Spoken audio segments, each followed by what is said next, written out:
Hi, everyone. This is Pat. I wanted to review chapters 3 to 5 from Multiculturalism in a Pluralistic Society. And I wanted to start with our first discussion prompt, which asks us how we as educational leaders address the intersection of class with race, ethnicity, gender, and age to mitigate inequality within our educational environments. Well, first of all, I'm an assistant principal at public high school in Edinburgh, CISD.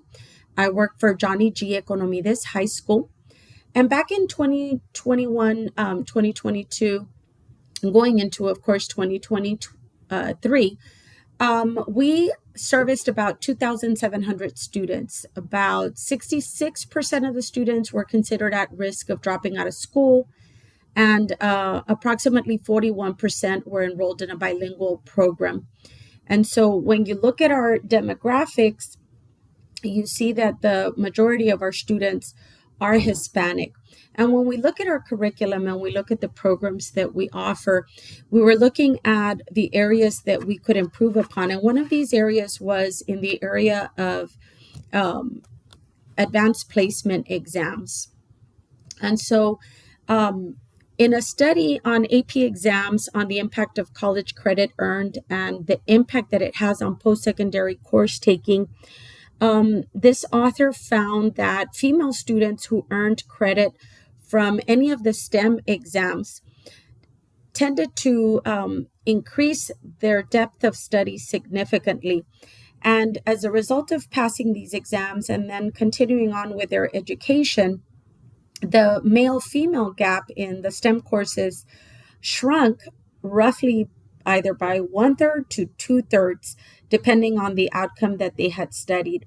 And so then when they looked at these policies to help assist colleges with their graduates, they found that the graduates that had passed these AP exams had stronger skills.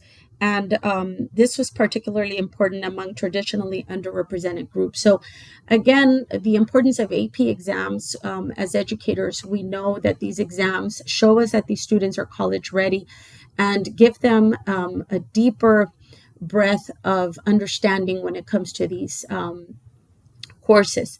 So coming back to JEHS, we wanted to improve our AP scores. We wanted to improve participation. And we wanted to change, most importantly, teacher mindset.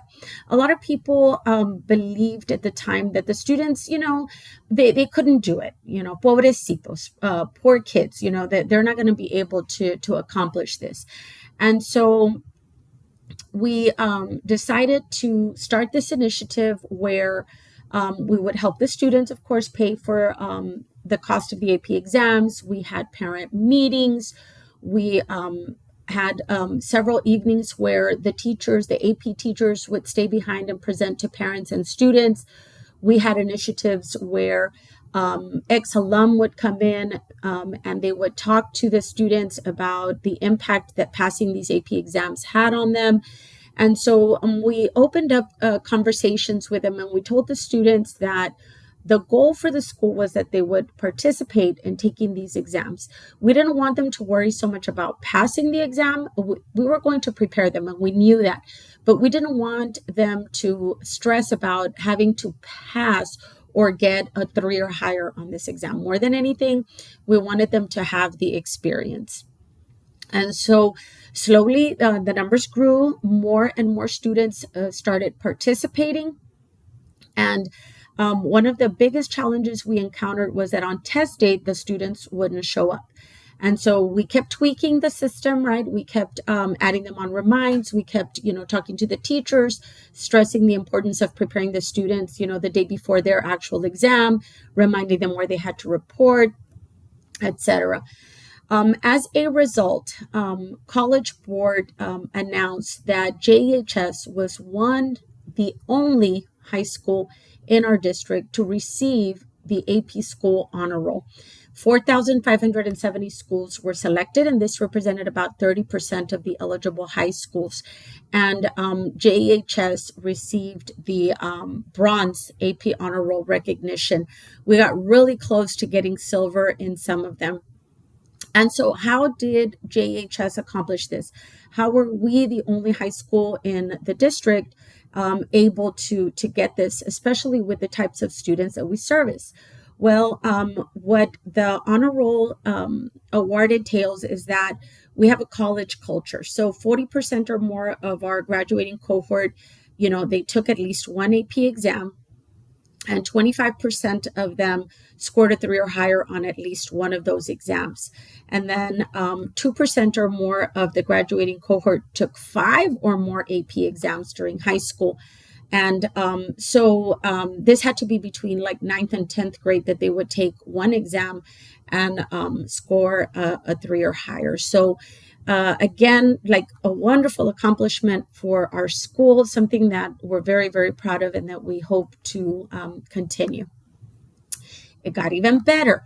Through the hard work and dedication of all the staff and the collaboration that they did, JHS was also selected to receive the AP Access Award. So out of those 4570 schools that were selected for the honor roll, only 39% of those recipients received the AP Access Award. And so what this demonstrated was that JHS had a strong commitment to equitable access to advanced coursework. And so this is where we get this recognition based on the fact that our students, despite being at risk, despite being economically disadvantaged, despite being emergent bilinguals, they were able to take these AP exams, and they were able to demonstrate that even though they were an underrepresented minority or they were low income students, that they were able to score at least a 3 or higher on these AP exams. So it was a really, really neat accomplishment, and it's something again that as school leaders, we are very determined to continue with this goal. I think that this chapter was very, very important. I think that AP exam doesn't just or the AP exams don't just cover the minority students or the low income students, but it's also looking at gender, as we saw through this study by Garantz. I want to thank you for your time, and until next time, see you then.